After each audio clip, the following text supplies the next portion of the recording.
오늘은 이상동공에 대해서 알아보겠습니다.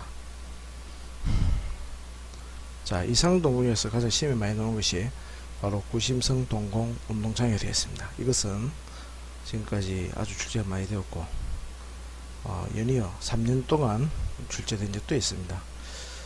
그러면 이거 어떤 것이 있는가, 이것을 보기 전에 일단 그림을 보는 것이 이해가 쉬울 것입니다. 저번 시간에 했던 그림과 이번에 새로 보는 그림을 보겠습니다.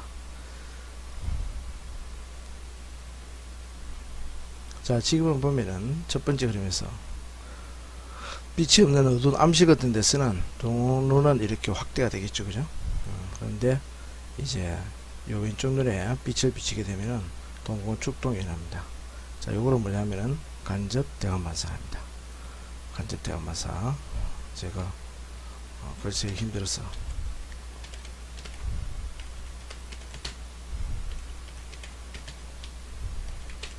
간접 대각 반사라고. 자, 여기에서 보시면은 이 눈의 빛은 이거 말을 잘못했네요. 직접 대각 반사인데 왜 이러지? 직접 눈을 비춘 왼쪽 눈에 이렇게 동공의 축동이 일어나는 이 현상을 직접적으로 빛을 비춘 것에 대해서 동공의 축동이 되었으니까 직접 대각 반사라고. 자, 여기서 그런데 왼쪽이 비치는데 오른쪽 눈도 이렇게 축동이 되죠, 그죠? 요거는 뭐냐면은 간접 대각 반사입니다. 그래서 보면은 요거 좀 위쪽으로 올려가지고 적어 보겠습니다. 요게 이제 간접 대각 반사가 되겠습니다. 자, 이렇게 되는 게 이제 정상적인 눈이겠죠. 그런데 이렇게 축동이 된 눈에다가 지금 보시다시피 이런 식으로 오른쪽 눈에다 빛을 비추니까 이렇게 축동이 되었던 눈이 이렇게 오히려 확대가 됩니다. 이렇게 확대가 된다 이 말이죠, 그죠? 이 비정상적이겠죠, 그죠? 그러면 이 눈이 이제 안질환이 있다 이렇게 알 수가 있습니다. 질환이 있는 눈이다. 근데 이 눈이 그러면 이제 오른쪽 눈은 직접 대각 반사가 이제 비정상적이 되고, 그런데 옆에 있는 왼쪽 눈도 보니까 빛을 비추지 않은 왼쪽 눈도 이렇게 확대가 되어 있습니다. 이런 간접 대각 반사도 이제 비정상적이 됩니다. 즉 간접 대각 반사이고 정상이 없는 거죠. 이런 상태를 뭐라고 하냐면은 구심성 동공 운동장애라고 그렇게 이야기합니다. 자, 이래 되는 원리는 왜 그런가 하면요, 저번 시간에 했던 정상 동공에서의 작용에서 요 그림을 다시 한번 보겠습니다. 요 그림을 보시면은 처음에 이제 여기서 요 노란 빛을 받는다고 보겠습니다. 이렇게 빛을 받게 되면은 요 눈에서 어떤 현상이 벌어지냐면은 동공이 이제 축동이 나겠죠, 그죠? 축동이 납니다. 그 이유는 뭐냐 하면은, 자, 빛을 받았으면은 이렇게 시신경을 통해 가지고 시각로를 통해서 어디로 가느냐 하면은 이렇게 본래는 여기로 이제 빠져나가 가지고 이렇게 여기 있는 여기 있는 가쪽 무릎째 쪽으로 빠져나갑니다. 근데 20%는 여기서 보시다시피 이런 식으로 위둔도 앞덮개로 갔죠, 그죠? 여기서도 마찬가지로 덮개 앞쪽으로 갑니다. 그러면은 여기서 신호를 받았던 것이 옆에 있는 이런 게 덮개 앞에 주고, 그러니까 좌측에 주고, 그 다음에 이거는 에딩거 웨스트파르에다가 이렇게 신호를 전달하게 됩니다. 그럼 이 신호를 받은 거는 다시 이제 신경연접을 이루어서 이렇게 모형체 신경연접까지 가게 되겠죠. 그럼 여기서 이제 짧은 선모체 신경을 통해서 여기 올라가가지고 여기서 이제 선모체근과 동공조형근에 분포하게 됩니다. 그래서 선모체근에서 조절이 나고 동공조형근에서 바로 이제 동공이 축동이 일어나게 됩니다. 자, 그런데 오른쪽 눈에 빛을 비췄지만 여기서 덮개 앞에과 에딩거 웨스트파르에서 어차피 신호를 받았기 때문에 여기서도 마찬가지로 이런 식으로 올라가게 될 것입니다. 눈돌림 신경을 통해 가지고 모형체 선모체 신경줄로 갔다가 여기서 짧은 선모체 신경을 통해서 마찬가지로 요 끝에서 이렇게 두 개로 나눠집니다. 그래서 선모체근과 동공조형근에 분포를 하게 되거든요. 그럼 이 눈도 이제 이렇게 동공이 축동이 되게 됩니다. 자, 여기서 직접 대각 반사가 일어나고 여기서 간접 대각 반사가 일어나는 게 정상일 것입니다. 자, 그런데 여기서 보시면은 빛을 비쳤는데 이쪽에서 요 오른쪽에 비쳤다가 이제 왼쪽으로 이동하게 되거든요. 그래서 오른쪽에서 비쳤던 왼쪽 눈으로 빛을 이동하니까 어떤 현상이 벌어지냐면은 요 눈이 처음에 축동이 되어 있던 눈이 이제 오히려 이게 크게 확대가 되더라 그죠. 저 산동이 되더라 이 말입니다. 그 말은 무슨 말인가 하면은 본래 빛을 받았던 게 이렇게 신경을 타고 가겠죠 그죠.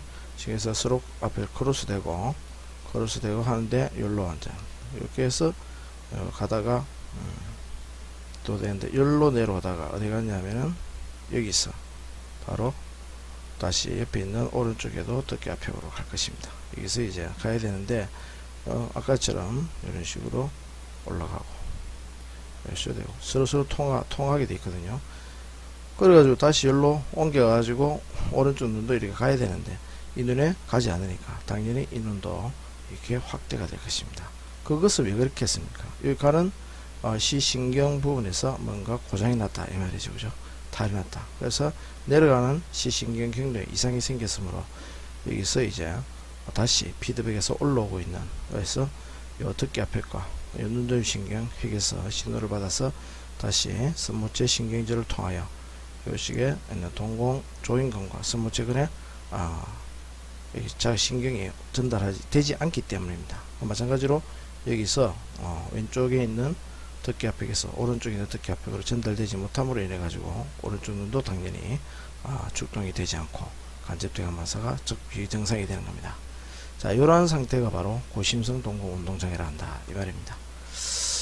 나중에 2학기 때 돼서 좀 더 자세히 설명을 하겠습니다.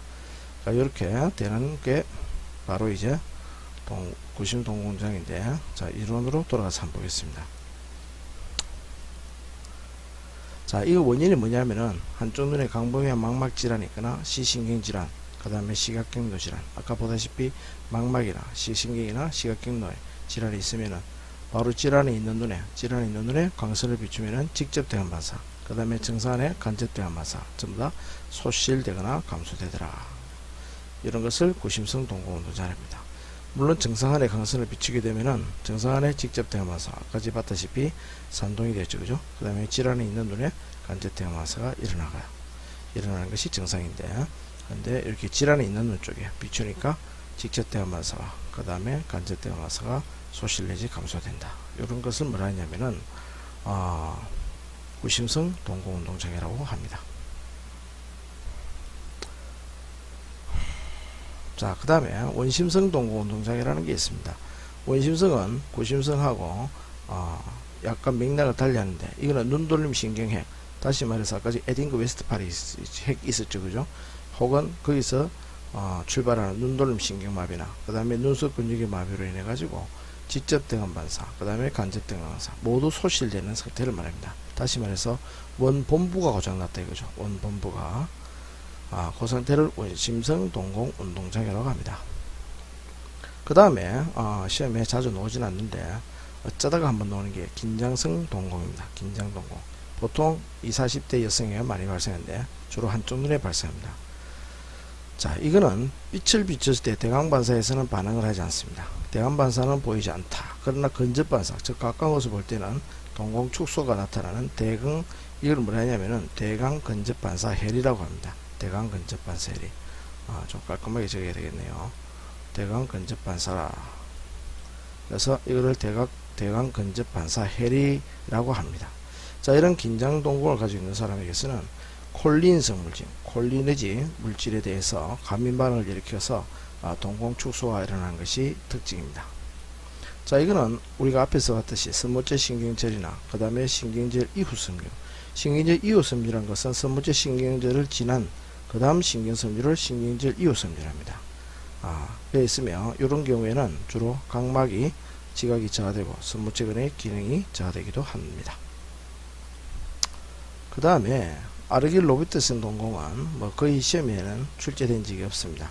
여기 보시면은 마찬가지로 이것도 앞에 있는 긴장성 동공처럼 대강 반사에서는 동공 축소가 일어나지 않는데 근접 반사에서는 동공 축소가 일어나는 바로 대강 근접 반사 해리 증상이 나타난다는 거.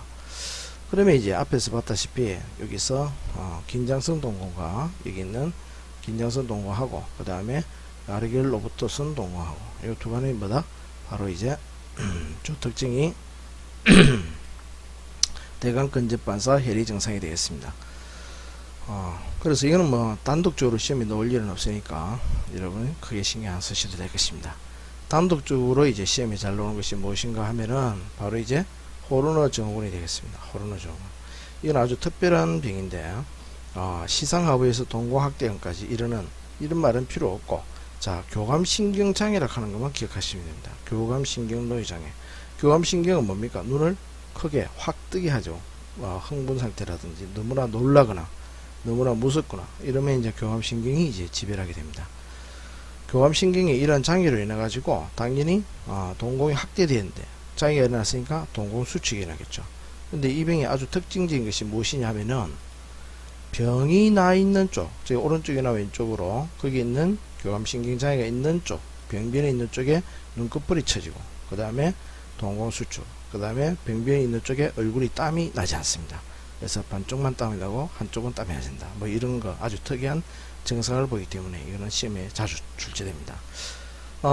눈꺼풀 처짐증이 일어나는 원인은 우리가 앞에서 시계박 시간에 배웠는데 바로 밀르건을 지배하는 것이 교감신경이었습니다. 밀르건 기억하실는지 모르겠는데, 밀르건은 이제 눈을 확 크게 뜨게 하는 근육입니다. 밀르건.